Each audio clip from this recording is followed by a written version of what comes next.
ఒక్క 10-15 నిమిషాల కార్యక్రమాన్ని ముగించుకుందాం. జై తెలంగాణ.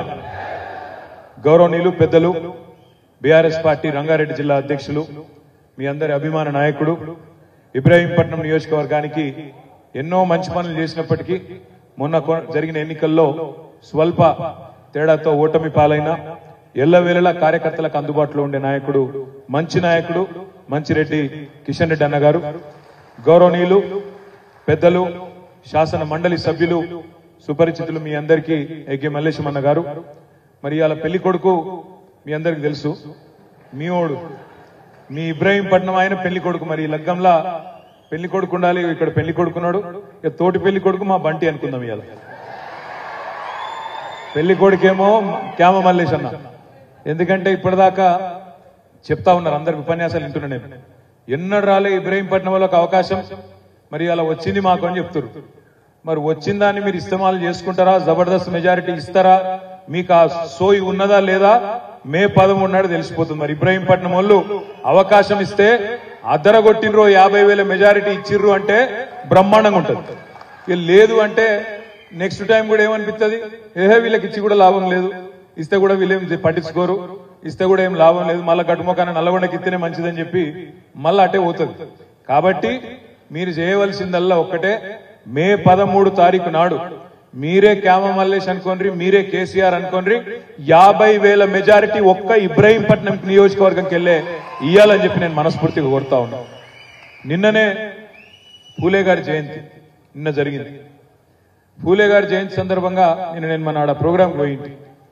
పూలే గారు ఏం చెప్పిందంటే, మహాత్మా జ్యోతిబా పూలే, విద్యతోనే వికాసం వస్తుంది, వికాసం వస్తేనే ప్రగతి వస్తుంది, ప్రగతితోనే ఆర్థిక ప్రగతితోనే సమాజంలో సమానత్వం వస్తుంది అని చెప్పిండు. పూలే గారి గురించి ఎవరెవరో ఏమేమో చెప్తుంటారు, కానీ ఆచరణలో మహాత్మా జ్యోతిబా పూలే చెప్పిన మాటలను, అదేవిధంగా భారతరత్న డాక్టర్ బిఆర్ అంబేద్కర్ చెప్పిన మాటలను ఆచరణలో చేసి చూపెట్టిన నాయకుడి భారతదేశంలో గర్వంగా చెప్పుకోవచ్చు, మన నాయకుడు కేసీఆర్ మాత్రమే అని ఘంటాపదంగా చెప్పవచ్చు.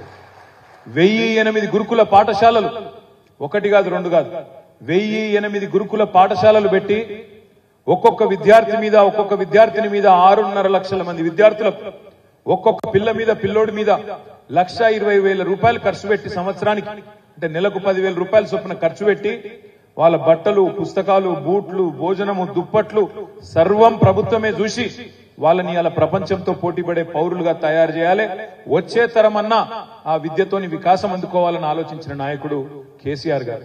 కేవలం విద్య మాత్రమే కాదు, బలహీన వర్గాలలో, బీసీలలో మరి బ్రహ్మాండంగా ఒకవైపు విద్యతోని ఉపాధి అవకాశాలు పొందాలి, వ్యాపారాలు పెట్టుకోవాలి, దాంతో పాటు టాటాలు ఎంత ముఖ్యమో తాతల నాటి కుల వృత్తులు కూడా అంతే ముఖ్యమని చెప్పి ఆలోచన చేసి చెట్ల పన్ను మాఫీ చేసినా, నీరా పాలసీ తెచ్చినా, వైన్ షాపుల్లో మా గౌడ సోదరుల కోసం 15% రిజర్వేషన్లు తెచ్చినా అది చేసింది కేసీఆర్ అనే మాట నేను మీకు యాద్ చేస్తా ఉన్నా.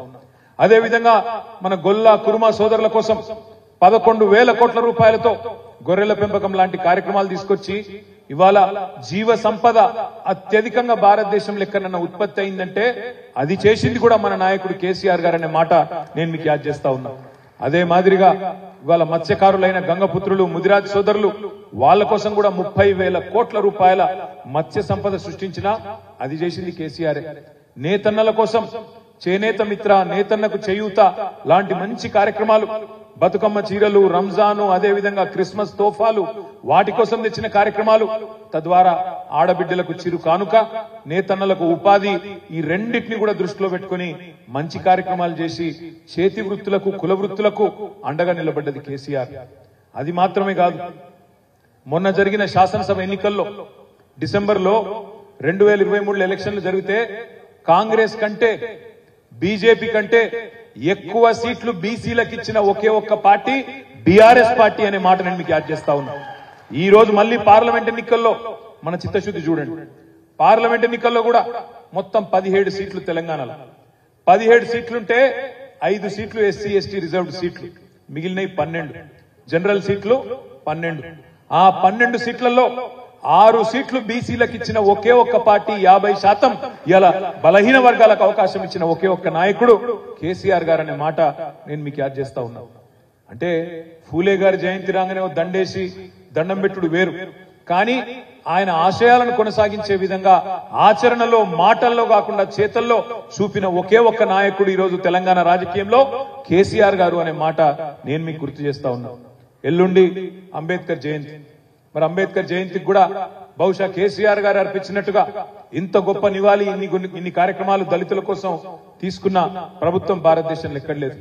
ఒక 125 ఫీట్ల అంబేద్కర్ విగ్రహం పెట్టినా, రాష్ట్రంలో కొత్తగా కట్టుకున్న సచివాలయానికి డాక్టర్ బిఆర్ అంబేద్కర్ సచివాలయం అని పేరు పెట్టినా, దళిత బంధు లాంటి కార్యక్రమం పెట్టినా, లేదా అంబేద్కర్ ఓవర్సీస్ స్కాలర్షిప్ అని పెట్టి ఒక్కొక్క దళిత విద్యార్థికి 20 లక్షల రూపాయలు ఇచ్చి నువ్వు విదేశాల్లో చదువుకుంటే కూడా నీకు అండగా ఉంటా అని చెప్పినా అది కేసీఆర్ చేసిండు తప్ప ఈ రాష్ట్రంలో ఈ దేశంలో ఇంతవరకు ఎవరు చేయలే.